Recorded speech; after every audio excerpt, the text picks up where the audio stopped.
वेदव्यास द्वारा रचित महाभारत ग्रंथ में अनेक महारथी व बलशाली राजाओं का वर्णन है। ऐसा ही एक महारथी राजा था जरासंध। उसके जन्म व मृत्यु की कथा भी बहुत ही रोचक है। जरासंध मगध, वर्तमान बिहार का राजा था। वह अन्य राजाओं को हराकर अपने पहाड़ी किले में बंदी बना लेता था। जरासंध बहुत ही क्रूर था। वह बंदी राजाओं का वध कर चक्रवर्ती राजा बनना चाहता था। भीम ने 13 दिन तक कुश्ती लड़ने के बाद जरासंध को पराजित कर उसका वध किया था।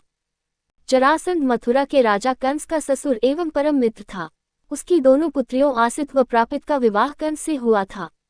श्री कृष्ण से कंस वध का प्रतिशोध लेने के लिए उसने 17 बार मथुरा पर चढ़ाई की, लेकिन हर बार उसे असफल होना पड़ा। जरासंध के भय से अनेक राजा अपने राज्य छोड़कर भाग गए थे। शिशुपाल जरासंध का सेनापति था। जरासंध भगवान शंकर का परम भक्त था। उसने अपने पराक्रम से 86 राजाओं को बंदी बना लिया था। बंदी राजाओं को उसने पहाड़ी किले में कैद कर लिया था। जरासंध 100 को बंदी बनाकर उनकी बलि देना चाहता था, जिससे कि वह चक्रवर्ती सम्राट बन सके।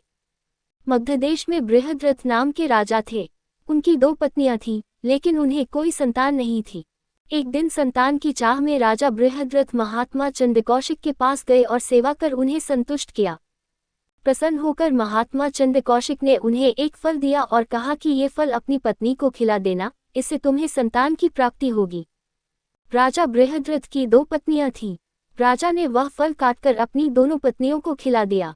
समय आने पर दोनों रानियों के गर्भ से शिशु के शरीर का एक एक टुकड़ा पैदा हुआ। रानियों ने घबराकर शिशु के दोनों जीवित टुकड़ों को बाहर फेंक दिया। उसी समय वहां से एक राक्षसी गुजरी। उसका नाम जरा था। जब उसने जीवित शिशु के 2 टुकड़ों को देखा तो अपनी माया से उन दोनों टुकड़ों को जोड़ दिया और वह शिशु एक हो गया। एक शरीर होते ही वह शिशु जोर जोर से रोने लगा। बालक की रोने की आवाज सुनकर दोनों रानियां बाहर निकली और उन्होंने उस बालक को गोद में ले लिया। राजा बृहद्रथ भी वहां आ गए और उन्होंने उस राक्षसी से उसका परिचय पूछा।